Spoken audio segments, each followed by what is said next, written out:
오직 주의 사랑에 매여 내 영 기뻐 노래합니다.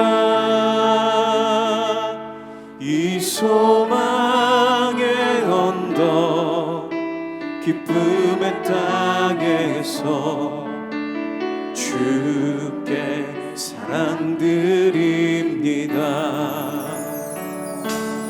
오직 주의 임재 안에 갇혀 내 영 기뻐 찬양합니다. 이 소명의 언덕 거룩한 땅에서 주께 경배드립니다. 주께서 주신 모든 은혜 나는 말할 수 없네. 내 영혼 즐거이 주 따르렵니다. 주께 감사드립니다.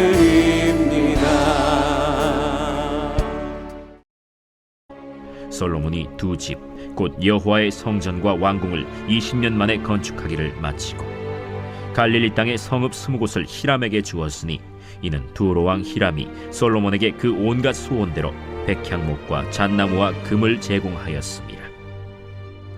히람이 두로에서 와서 솔로몬이 자기에게 준 성읍들을 보고 눈에 들지 아니하여 이르기를 내 형제여, 내게 준 이 성읍들이 이러한가? 하고 이름하여 가불 땅이라 하였더니 그 이름이 오늘까지 있느니라. 히람이 금 120달란트를 왕에게 보내었더라. 솔로몬 왕이 역군을 일으킨 까닭은 이러하니 여호와의 성전과 자기 왕궁과 밀로와 예루살렘 성과 하솔과 무깃도와 게셀을 건축하려 하였습니다.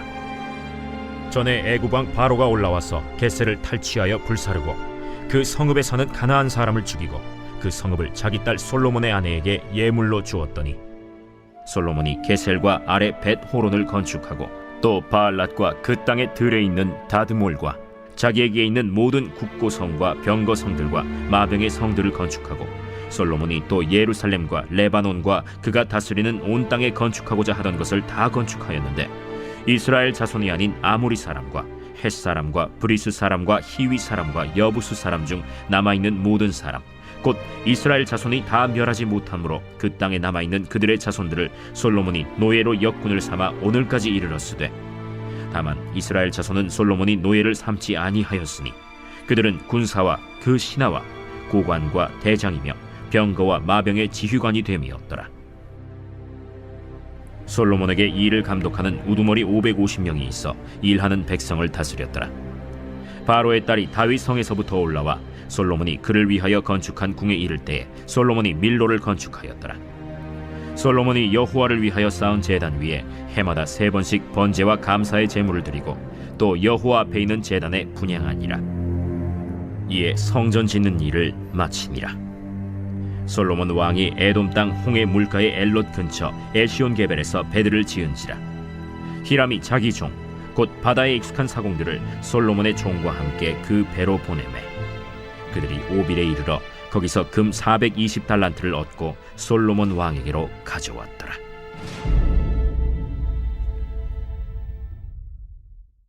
오늘도 말씀을 가까이 하는 자리에 나오신 한 분 한 분 진심으로 환영하고 축복합니다. 말씀을 통하여 나를 돌아보고 하나님을 경험하는 귀한 시간 되기를 소망합니다. 용두삼이라는 말이 있습니다. 머리는 용이고 꼬리는 뱀이다는 뜻입니다. 시장은 좋았지만 갈수록 나빠질 때 이르는 말입니다. 제가 목회를 하면서 고민하는 것 중 하나가 처음 시작한 마음이 변질되지 않았으면 좋겠다라는 생각입니다. 가끔씩 너무나도 훌륭하시고 존경받으신 목사님들의 말년이 좋지 않다는 소리를 들을 때 제 마음이 굉장히 아프고 또 속상하기도 합니다. 그리고 한편으로는 나는 저렇게 되지 않았으면 좋겠다라는 생각도 하게 됩니다. 아마도 그분들도 처음에는 뜨거운 열정과 순수한 마음으로 주님의 부르심에 반응해서 주의 길을 갔으리라고 생각됩니다. 도대체 무엇이 그들을 변질되게 했을까? 그래서 저는 함부로 말하지 못합니다. 제가 그 자리에 가면 저 또한 그럴 수 있지 않을까라는 것 때문에 그렇게 함부로 말을 못하죠. 그러나 한 가지 기도 제목이 있는데 그렇게 되지 않기를 원합니다라는 것입니다. 변질되지 않고 처음처럼 순수한 마음으로 저에게 주어진 사명의 길을 완주할 수 있도록 도와주십시오라는 기도 제목이 있습니다. 이게 우리 모든 교역자들의 마음이지 않을까 싶은데요. 오늘 본문에서도 처음 시작은 너무 좋았지만 그의 말년이 좋지 않았던 한 인물이 나옵니다. 바로 솔로몬입니다. 알다시피 솔로몬은 다윗을 이어서 하나님의 뜻을 따라 이스라엘을 다스리기를 원했습니다. 그래서 주님께 듣는 마음과 하나님의 백성을 잘 다스리기 위한 지혜를 구했던 왕이었습니다. 하나님은 그러한 모습을 굉장히 흡족하게 여기셨고 솔로몬에게 지혜뿐만 아니라 부귀와 영광도 덤으로 허락해 주셨습니다. 이랬던 솔로몬이 도대체 왜 말년이 좋지 않게 끝났을까요? 오늘 본문을 통해 그 부분을 같이 살펴보도록 하겠습니다. 오늘 본문에서는 솔로몬이 7년 동안 하나님을 위한 성전을 짓고 13년 동안 왕궁을 지었다는 내용이 나옵니다. 그리고 솔로몬 왕은 지금 최고의 번영기를 누리고 있습니다. 활발한 건축 사업과 왕성한 대외 교역에 대한 모습과 안정된 군사력과 경제력을 바탕으로 성전과 왕궁 이에도 다양한 건축물들을 곳곳에 세웠습니다. 우리 열왕기상 9장 15절에 이렇게 기록되어 있는데요. 같이 한번 읽겠습니다. 솔로몬 왕이 역군을 일으킨 까닭은 이러하니 여호와의 성전과 자기 왕궁과 밀로와 예루살렘 성과 하솔과 무깃도와 게셀을 건축하려 하였음이라. 솔로몬이 역군, 즉 자신의 건축물을 쌓아 올릴 사람들을 세웠다는 것입니다. 이유는 성전과 왕궁을 짓고 밀로와 예루살렘 성과 하솔과 무깃도와 게셀을 건축했다는 것입니다. 밀로는요, 북방의 방어를 위해 세워진 어떤 성체, 방어막입니다. 예루살렘 성은 성벽을 의미하는 것이죠. 그리고 하솔은 가나안 사람의 옛 성입니다.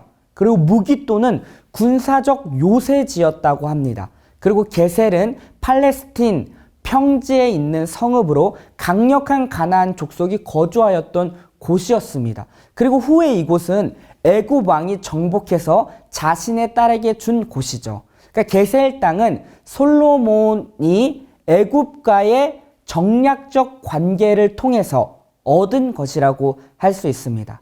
그러니까 솔로몬이 하나님 외에 애굽이라는 강대국을 의존하고 있는 비신앙적 측면을 지금 드러내기 위하여 저자가 본문의 그러한 내용들을 기록한 것으로 우리는 볼 수 있습니다. 솔로몬은 나라를 든든하게 세우기 위한 방어막과 요새를 갖추며 강대국 애굽을 의존하는 모습을 보여줍니다. 말 그대로 누가 봐도 솔로몬의 전성기라고 할 수 있습니다.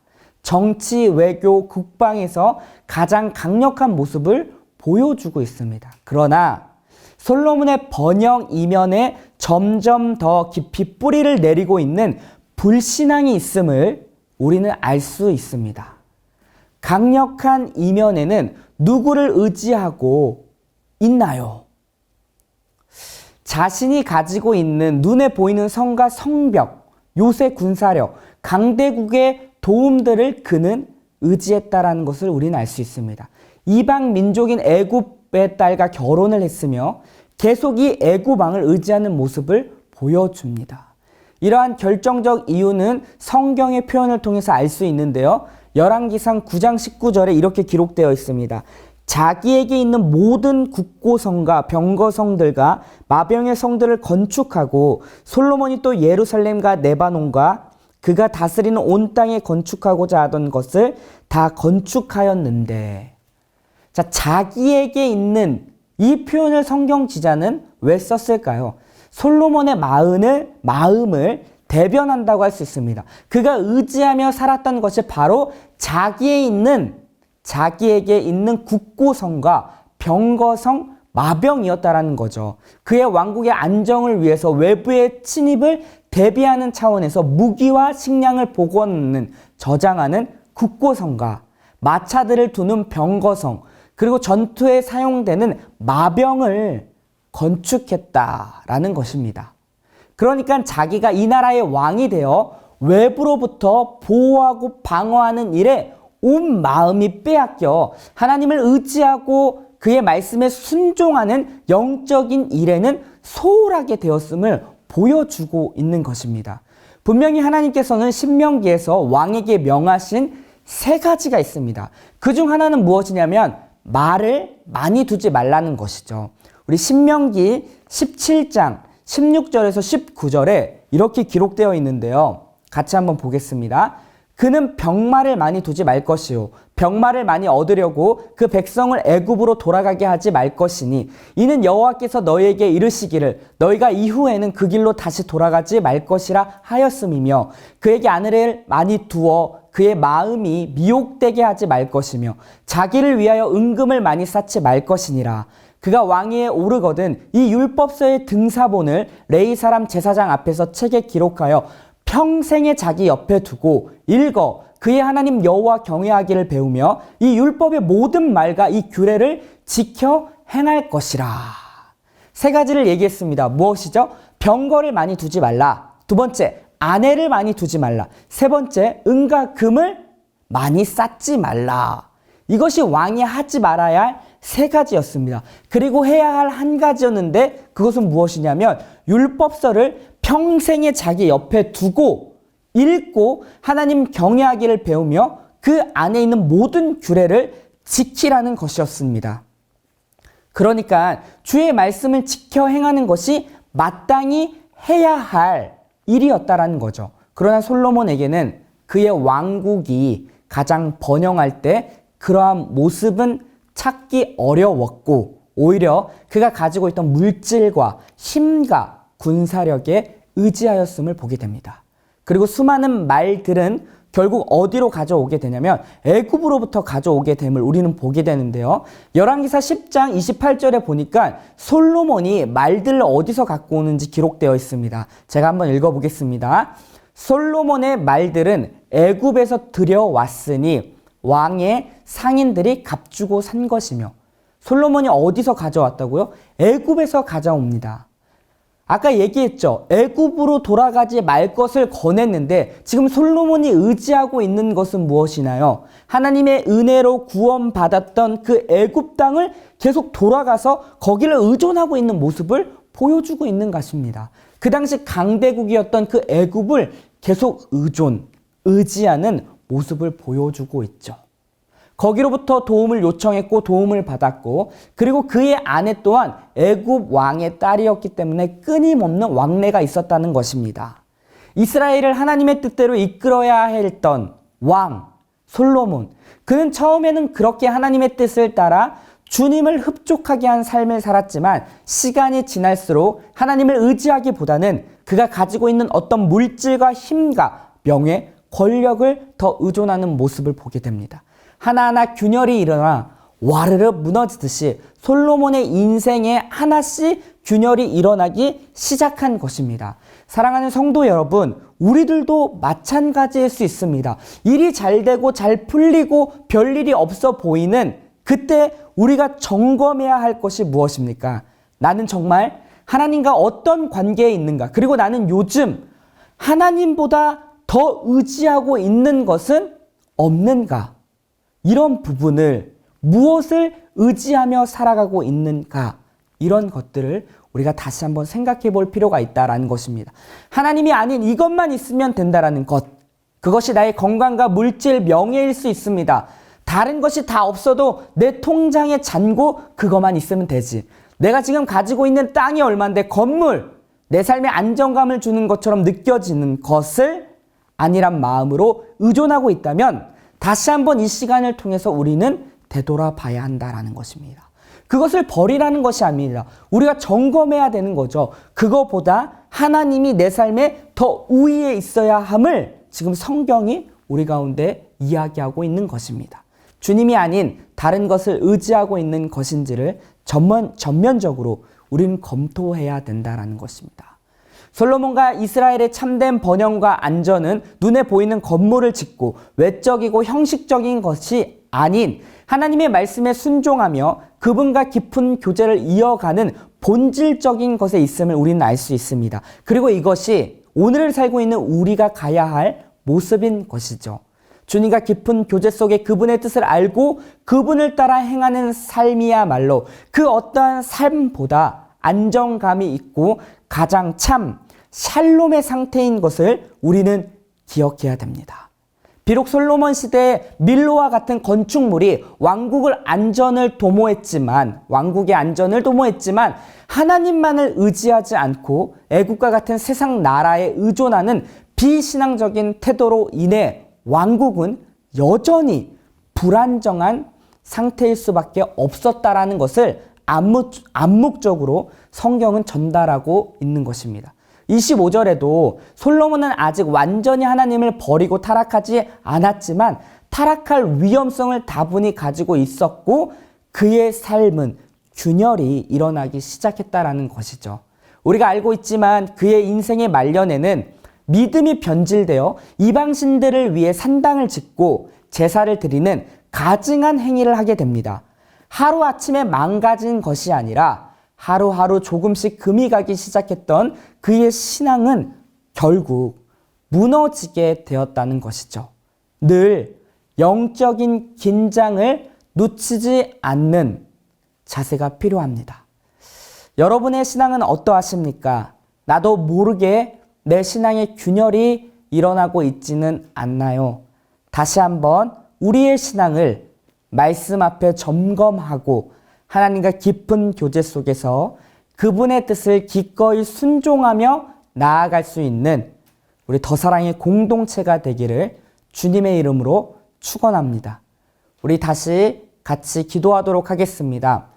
하나님이 아닌 다른 것을 의지하려고 했던 모든 모습을 내려놓고 우리 주님 한 분 더욱 의지하며 주님의 뜻을 따르게 하소서. 일이 잘 풀리지 않는 상황 속에서도 주님과 교제하는 것을 놓치지 않게 하시고 세속으로부터 지키시며 변질되지 않는 모습으로 매 시간을 떼어 말씀과 기도로 주님과 교제하는 삶을 살게 하소서. 내일부터 시작되는 명절 가운데 오가는 길 안전하게 하시고 주님 안에서 가족들과 함께 풍성하고 행복한 시간을 보내게 하소서. 우리 이러한 기도 제목을 갖고 함께 기도하겠습니다.